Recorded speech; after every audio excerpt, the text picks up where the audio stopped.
Hello students. So students, we will continue with the previous chapter, that is matter around us pure? Okay. Now write the names or tell the names of any two elements. Any one of you can tell. You can use WhatsApp to write the answer.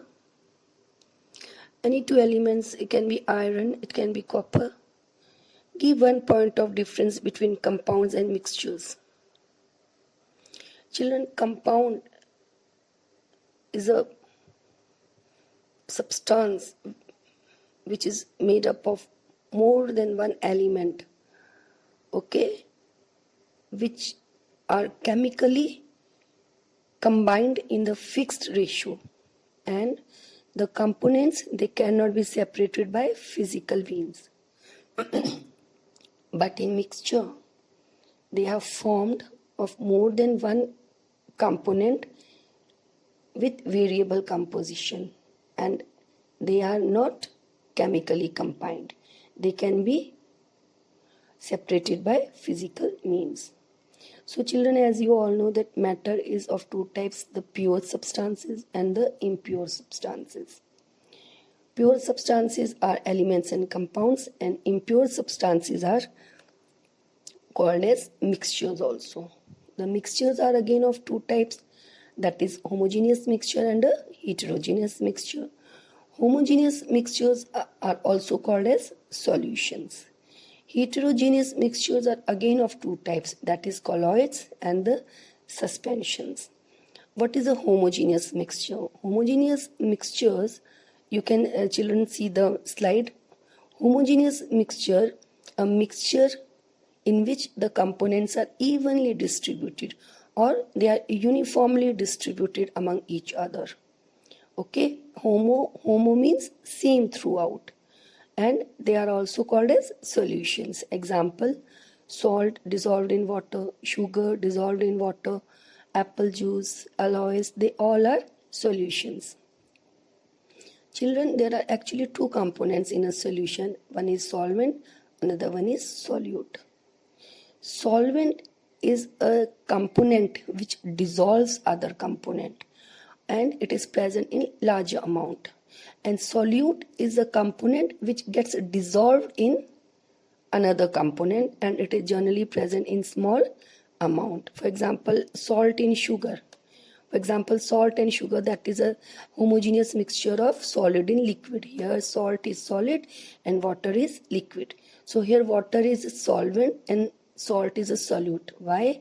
Because water is present in large amount and it is dissolving salt, and salt is a solute as it is present in smaller amounts and it gets dissolved in water.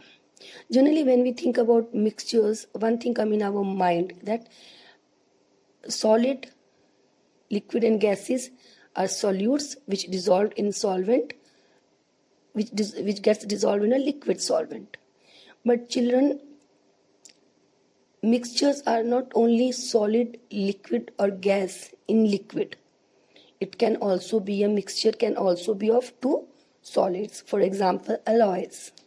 Okay, alloys are the mixture of two or more metal or a metal and a non-metal, and they cannot be separated into the components by physical methods, because this is the property of a mixture, that they can be separated by physical methods. But here alloys, the components cannot be separated by physical methods. So it does not mean that they are not mixtures. They are mixtures because they have a variable composition and they retain the property. Each component retains its property, which is also a characteristic of mixtures. For example, brass. Brass is a mixture of zinc and copper, where zinc is 30% and copper is 70%. I hope it is clear to all of you. Now there are various type of mixtures. For example, sugar in water, salt in water, where water is the solvent and sugar and salt are the solutes. So this is a mixture of solid and liquid. Then there is another type of mixture, aerated drink like soda water. It is a mixture of gas and liquid. Here the gas, carbon dioxide, is solute and water is a liquid. Okay. Now then gaseous mixture, air. It is a mixture of gases. It has many components, but the major components are oxygen and nitrogen. Oxygen is 21% and nitrogen is 78%. I hope it is clear to all of you. So children, now we will start now we will discuss the properties of a homogeneous mixtures. How the different types of mixtures, that is homogeneous mixture or solutions, colloids and suspension, how they differ from each other. So we will discuss the properties of a homogeneous mixture or solutions. You can see in the slides also. In homogeneous mixture, the particles are very, very small. The size is less than 1 nanometer. We cannot see the particles. So that is one very important property of solutions. Second, they do not scatter a beam of light passing through the solution. Now what does it mean? So before understanding this point, you should know what is Tyndall effect. Children, as you can see in the diagram or you can see in the slide, that what is Tyndall effect? That when the beam of light is passed through any mixture, whether it is a solution, whether it is a suspension or whether it is a colloid, okay, you take a torch, take solution in a beaker, pass beam of light through the solution and observe it from front. Okay, observe whether you can see the path of a light. Okay. Okay, in some mixtures, what happens, you can see the beam of light passing through the solutions. As you can see in this figure also, in this diagram also, that in colloid and suspension, you can see the beam of light.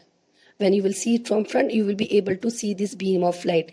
This is called as Tyndall effect. Actually, what happens, the particles, if particles are present in the mixture and when you pass the beam of light through the solutions or through the mixture, these particles, they scatter the beam of light.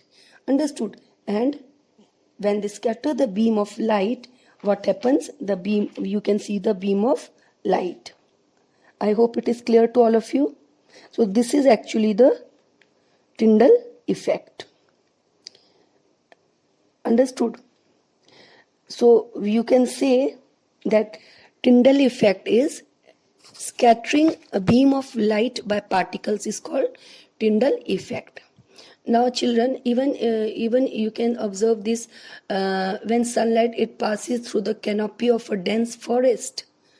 Even you must have observed that no one has visited forest, but in some pictures, advertisements, or we have observed that, or in some documentaries, or that when the beam of light it passes through those forests, you can see the path of the beam of light. Why? Because in forest, mist contains tiny droplets of water, and these droplets act as the particles and they scatter the beam of light. Even you can see in it's a daily observation, means when the beam of light it enters the room, you can see the path of the light. Have you ever observed? Because the particles are present in the air, and this air, when the beam of light enters the room, it scatters the light, and you can see the path of the light. I hope it is clear to all of you. If you have any doubt, you can ask. So solutions, they do not show Tyndall effect. Why solution they do not show Tyndall effect? Because in solutions the particles are very, very small, and these particles are unable to scatter the beam of light, and hence you are unable to see the path of the beam of light. Understood? So in solutions, Tyndall effect cannot be observed because the particles are very, very small and they cannot scatter the beam of light. And since they cannot scatter the beam of light, you cannot see the path of the beam of light. Understood? The solute particles in case of mixtures or in homogeneous mixture, the solute particle in homogeneous mixture cannot be separated by simple physical process by like filtration, because what happens in a solution, the particles are very very small, so by filtration you cannot separate the particles. Understood or no? So now if the mixture, homogeneous mixture, if it is left like that undisturbed, you will observe that the mixture is stable. You will observe that the solute particles does not settle at the bottom, which shows that the mixture is stable. Okay, so in solutions the homogeneous mixture is stable. Now students, this is about the solutions. So solutions, they do not show Tyndall effect. Is it clear to all of you? Okay, so here one important thing is the by filtration you cannot separate the solute particles. Okay, now what is a suspension? Suspension is a heterogeneous mixture. I have told you this, that suspensions are heterogeneous mixture where the components are not uniformly distributed. Okay, the particles of suspension can be seen with naked eye. Suspension you can see, you can take water and you can add chalk powder in it. Okay, so that can be called as suspension, or you take water, add sand particles in it, that you can say a suspension, because here the components, that is chalk and water or sand and water, they are not uniformly distributed, so they are a heterogeneous mixture. Heterogeneous mixtures where the components are not distributed uniformly, and here the components can be seen with a naked eye. Suppose if you mix sand in water, you can easily see the sand particles. If you mix chalk in water, you can see the chalk particles in water. So these, in a suspension, the particles can be seen with a naked eye, and suspensions, they show Tyndall effect. So suspensions, how they show Tyndall effect? Because in suspensions the particle size are bigger, and when the beam of light passes through the suspensions, what happens, the particles, they scatter the beam of light, because in suspension the size is slightly more than of the solutions. It can scatter the beam of light, and the path of the beam of light can be seen. Okay, and here the suspension is unstable. Why? Because if you will leave the suspension like that undisturbed, you will see that the particles, they settle at the bottom, which shows the mixture, that is heterogeneous mixture, which is a suspension that is unstable. And if it leaves like this, if it remains like this, what happens? Then the Tyndall effect is not seen, because the particles, they break from the rest of the mixture. Understood or no? And in such suspensions, the properties can be separated by simple physical means. I hope all of you have understood the difference between the suspensions and the what? Solutions. Okay, so Tyndall effect can be seen in suspensions. Why it is seen in suspension? Because in suspension, it is a mixture of suspension. It is a mixture of two components where the one component is not uniformly mixed. Okay, and if you want, you can see it with the naked eye. But in solutions, you cannot see the mixture with naked eye, and suspension you can see. So they show the Tyndall effect because they scatter the beam of light, and this you can also see here in the picture which is given in the slide. Now you can see that the solution, you cannot see the path of the beam of light. In colloids you can see, and in suspension you can see the particles are much bigger than the colloids. So here they can easily scatter the beam of light and Tyndall effect can be easily seen. But in colloids, children, colloids actually it is a mixture. It is also a heterogeneous mixture.